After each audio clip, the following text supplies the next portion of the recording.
Okay, you got 2 minutes, 54 seconds from now. The year is 2003, and this is the ever-charismatic Noel Fielding. You know, the guy from the Great British Bake Off. Welcome to the Great British Baking Show. And here, he's sitting in a car, waiting for the rest of his passengers to finish a robbery. Oh, and he's listening to music.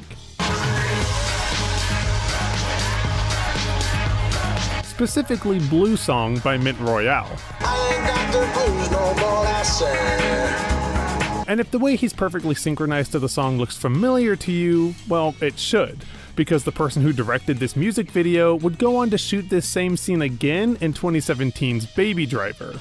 Thank you very much, ladies and gentlemen. Right now, I got to tell you about. Yeah, that was the idea for the movie, really. And then later, as I started to kind of formulate it over the years, it was, I had the idea for the character and about this getaway driver who needed the right kind of music to be playing to sort of excel.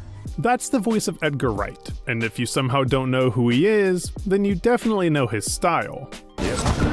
Take car, go to mum's, kill Phil, sorry. But aside from his iconic quick editing or use of visual comedy, he's also known for his choice in music.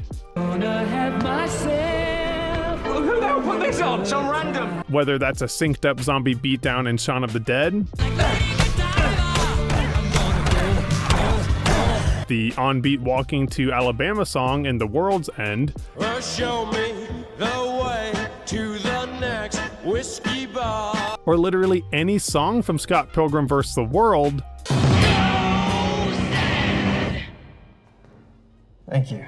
Wright has always been known for the very specific choice of music in his films, and if you look at some of his biggest influences, that shouldn't come as much of a surprise. I think one of the films that I saw when I was probably 10 years old that truly inspired me was John Landis's film, An American Werewolf in London. Right. I saw that when I was 10 and it really blew my mind. So that's one of my favorite movies, and that's something that really inspired me. American Werewolf in London was directed by John Landis, a director who, similar to Wright, knows exactly what music he wants for his film. I had, when I wrote it, the idea that I would show the transformation with no cutaways, all on camera. I didn't know how I'd do it, but I intended it in bright, harsh light, you know, and I even had the music picked out then. I wanted Blue Moon. Because one of the things that set the film apart was its use of fun pop and rock songs juxtaposed against the horrific images on the screen. It heightened the shocking nature of the scene and showed how using pre-existing songs could help set a unique tone. Help me! Please!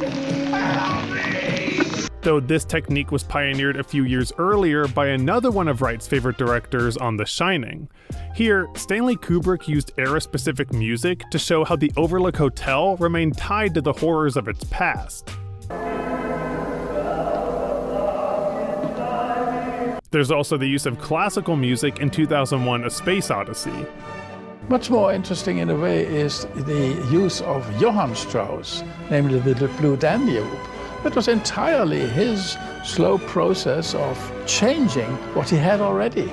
And Tarantino's use of music throughout his filmography basically speaks for itself. And part of my thing when I'm coming up with an idea is to go through that record room and go through those records and to kind of find the music or the personality of a given movie. But as integral as these soundtracks are, most were done in the typical order.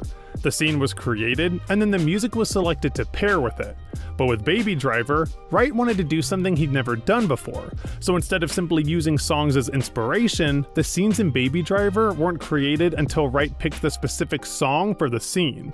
So a lot of the action scenes were songs that I would listen to and thinking, this is a great song for this scene, and it would inspire visuals in me. So that would be the case with a lot of the action scenes, and then when I was writing other scenes, I wouldn't really write a scene unless I'd found the right song. In fact, the music was so important to the tone and pacing of the film that Wright even made sure the cast was listening to the song during their initial script readings.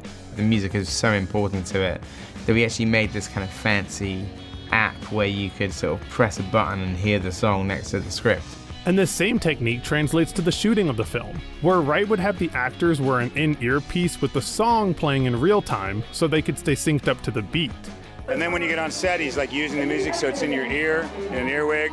We rehearsed with that music, so the actors and even the stunt people are like listening to that music on set. So it's not done in the edit, it's actually the actors are like doing their choreography in time with the music. Whether it was in the characters' movements or interactions with objects. And to achieve this, Wright had to meticulously storyboard each scene, while simultaneously working with the stunt coordinator and cinematographers to reverse engineer the action set pieces to fit the music. Edgar's greatest gift as a filmmaker is his visual vocabulary. He tells stories through pictures. He doesn't depend on somebody on screen saying what you're supposed to be feeling. He can show you. Wait. I gotta start the song over. The fuck?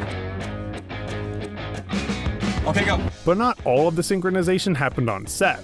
In fact, the film owes a large portion of its success to sound designer Julian Slater, who not only made sure the characters stayed perfectly in sync, but even added diegetic sound effects to further the illusion. Drop your weapon!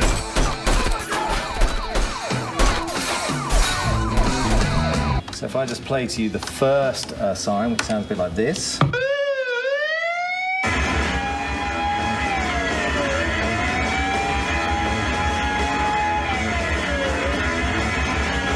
You can hopefully hear that works and has been woven and pitch corrected and synced up to the music for that particular moment in time. And if I play the next one, which sounds like this.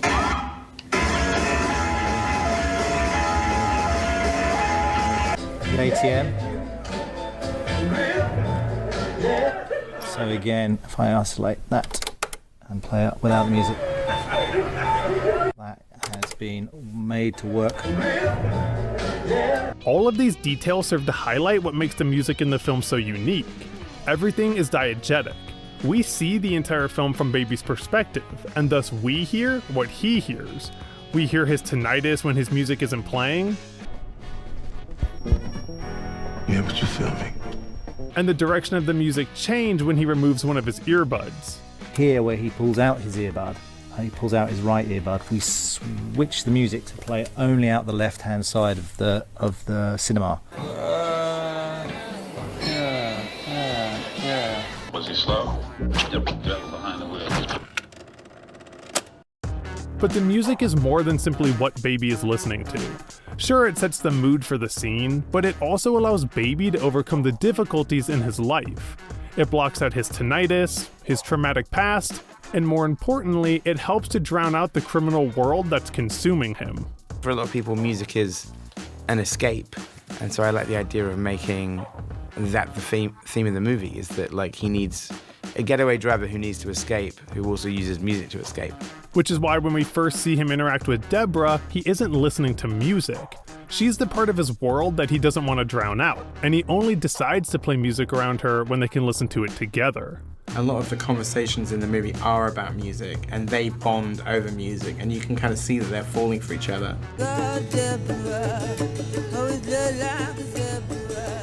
Edgar Wright has used music to drive scenes before, but never an entire film. The synchronization of music and action gives the film an unmatched level of energy.